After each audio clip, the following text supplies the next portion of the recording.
we now finally get the story, the pre-story of how the Targaryen people were the true rulers of the Seven Kingdom.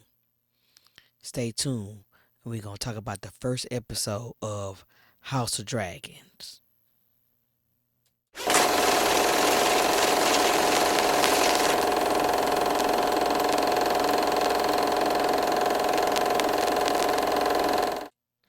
Welcome, welcome, welcome. This is Amir. This is Raisonette and Junior Meets, where we do commentary on sitcoms, movie trailers.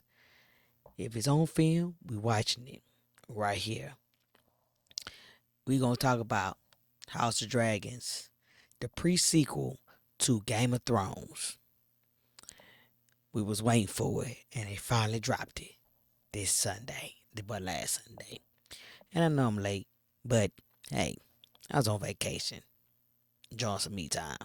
If you're new to the channel, go ahead and smash that subscribe button for your boy, and hit the notification bell so you can be notified each and every time I drop a video on this channel. Last but not least, I appreciate the thumbs up. So we're gonna jump right into this first episode of this first season, which is called Heir to the Dragons. What a perfect name for the first episode, cause they jump right into it. No intro, no nothing. We just go right into the meat and potatoes. I am very impressed. So they open the act up with telling us the history behind why the Targaryens are the rightful heirs to the throne. We gonna jump 175 years before Cersei was ever born. Yes, we're gonna talk about her people and her lineage on how she was the rightful heir to the throne of the John. But we gonna talk about that. But so let me go ahead and pull up my people names. You know what I'm saying? Cause I ain't good with these names by far, y'all. So I ain't even gonna fake the funk with you. Okay? So,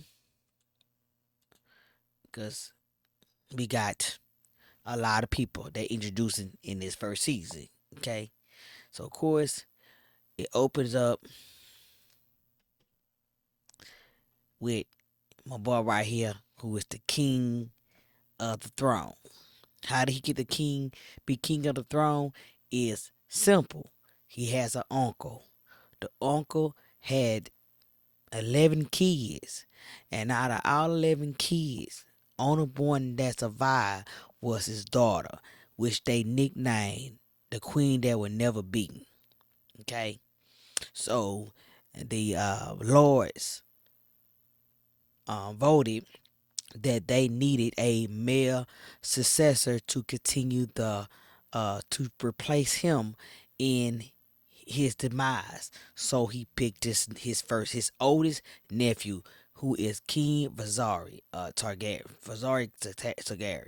Okay, this king is a very, as his brother called him, weak. He's very uh he wants to please everyone in his council, which is going to lead to his demise as the king, because his brother, in his layman term, is saying that he is being used and manipulated by his council to do whatever they want him to do, and he feels that's a threat to the Targaryen family as a whole. This is the queen that would never be. She is the actual rightful heir to the throne. Her father is the one that put the cousin that who actually is king on the throne, but she's going to play a major part in raising the princess. I'm sorry, the princess that eventually takes the throne. Okay, she's gonna play a major part in guiding her and being a mentor in her life, on giving her what she need to know as far as being the ruler of the seven kingdoms.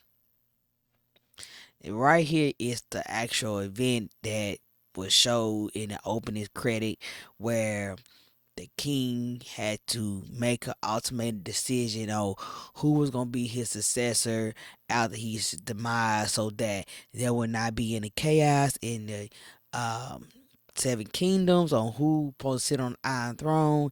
And the lords, like I said, voted for King Viserys Targaryen to be the next heir to the throne.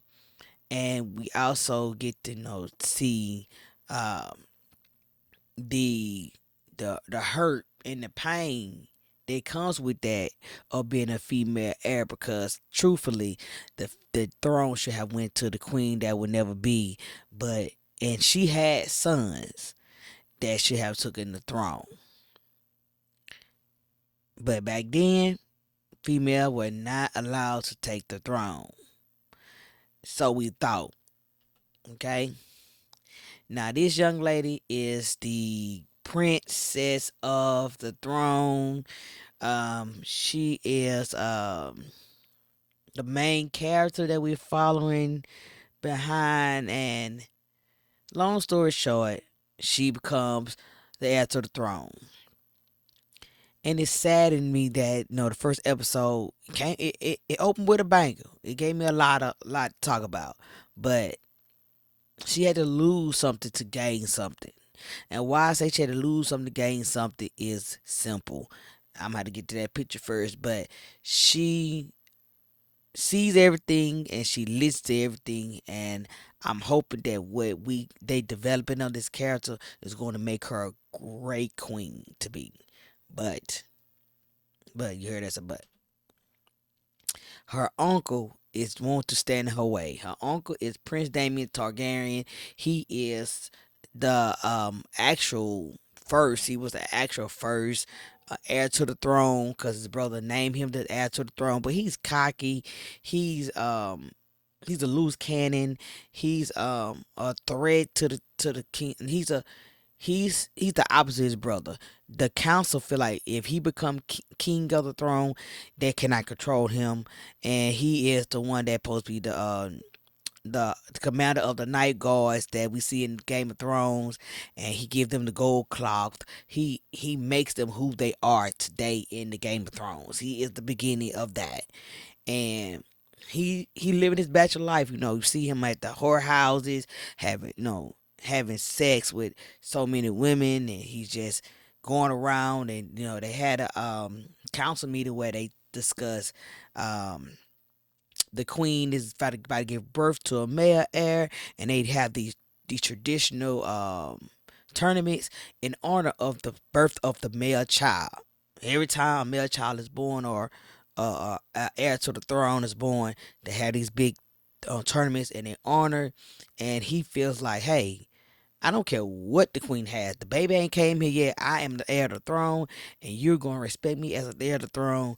But it's coming out. It's cocky and immature and juvenile and everything that the council do not want on the throne.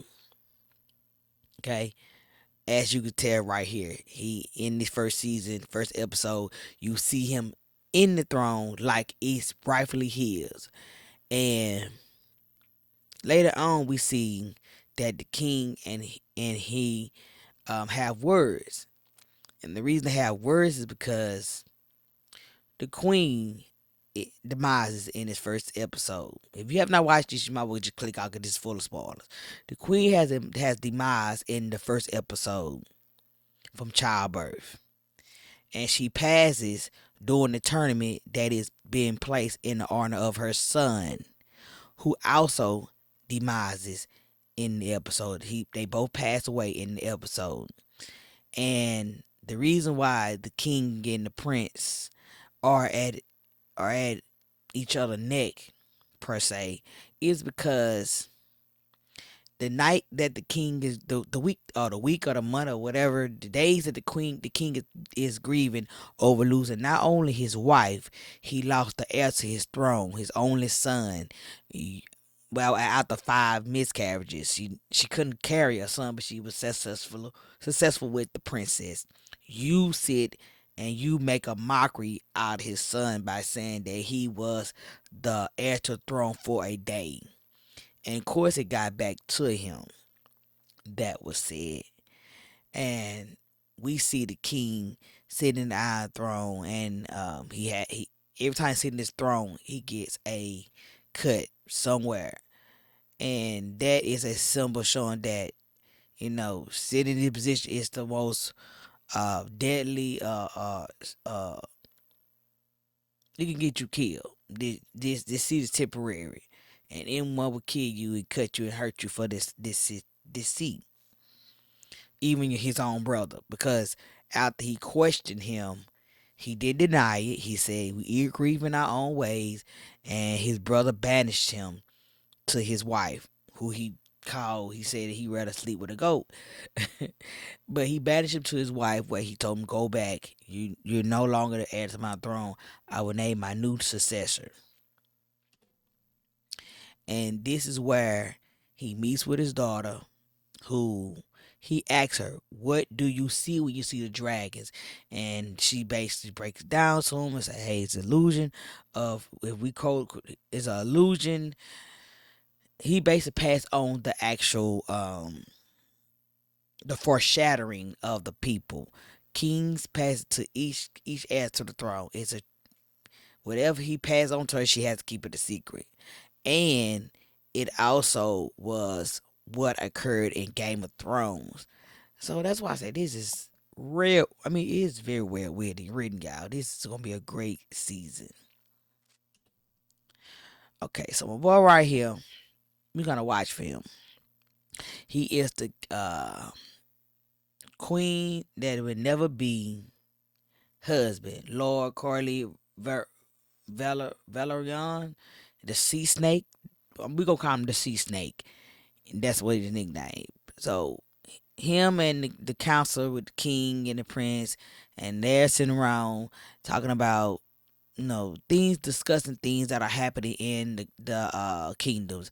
And he's telling him like, yo, we got these two cities over here that's they major, they teaming up. We gotta watch them. They don't want to hear it. And I got a feeling what he was trying to tell them is going to come back and bite them in the butt later on in this in the series. But he also has the two sons by the queen that's never be, that should be the rightful heir to the thrones too. So everyone is trying to get the king to do what they want them to do to benefit him, including him. Like I said, for the mother of the heir to the throne, we lose her in this first season, first episode. But she's telling her daughter that, hey, your your role of being a princess is to bear kids. That's it. We don't sit on the throne. We don't rule the country. This is our battlefield. And her daughter responded with, "I'd rather be a knight." And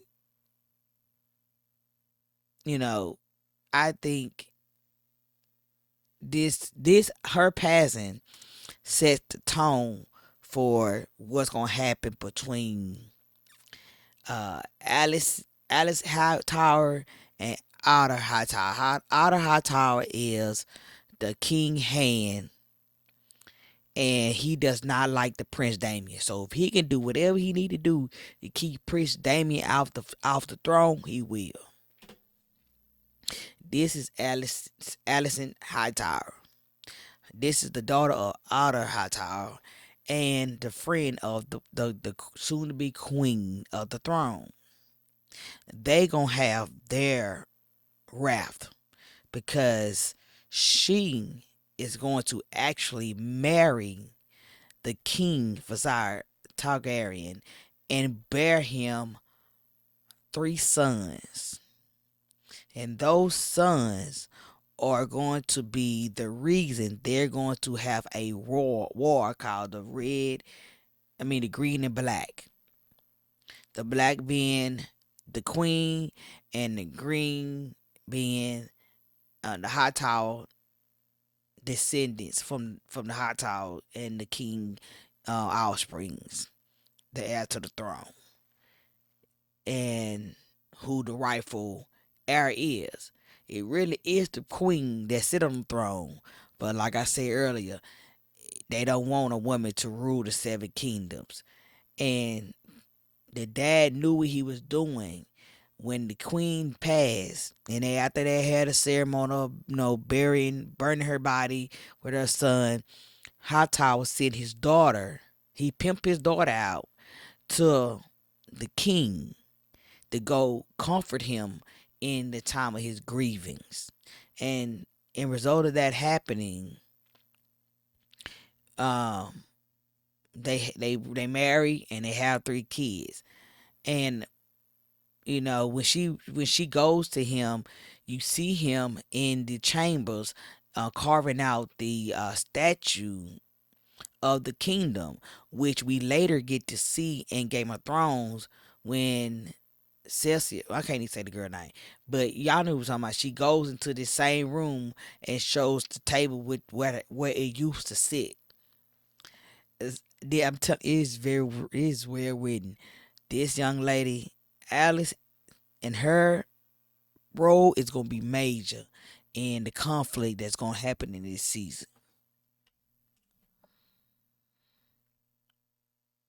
So right here we see the queen ain't never be, as they call her. She has been asked to bless a night, and she looks over for permission. She looks over for recognition. I I'm I'm hoping that it's gonna be a lot, y'all. This season's gonna be a lot. I, I, I'm excited. I'm excited about this season. I'm excited about what all gonna happen. How the backstabbing gonna happen, how this gonna play out, because there's a lot going on in the first episode. Let me know what y'all think about the first episode. Leave a comment in the box below. Also, tell me what you think about them dragons, cause the princess, she's already riding dragons. The uncle also riding the dragons. You know, uh, little spoiler: the prince and the queen actually get together, and they are a couple. And you know, the second queen and the father have kids, and they kids are that's who the black and green is battling. It's a lot, y'all, but I'm excited. Leave a comment in the box below. Like I said, also comment on this. Also, thumbs up the video and hit the notification bell so you'll be notified each and every time we do a video on House of Dragon. Talk to y'all later. Peace.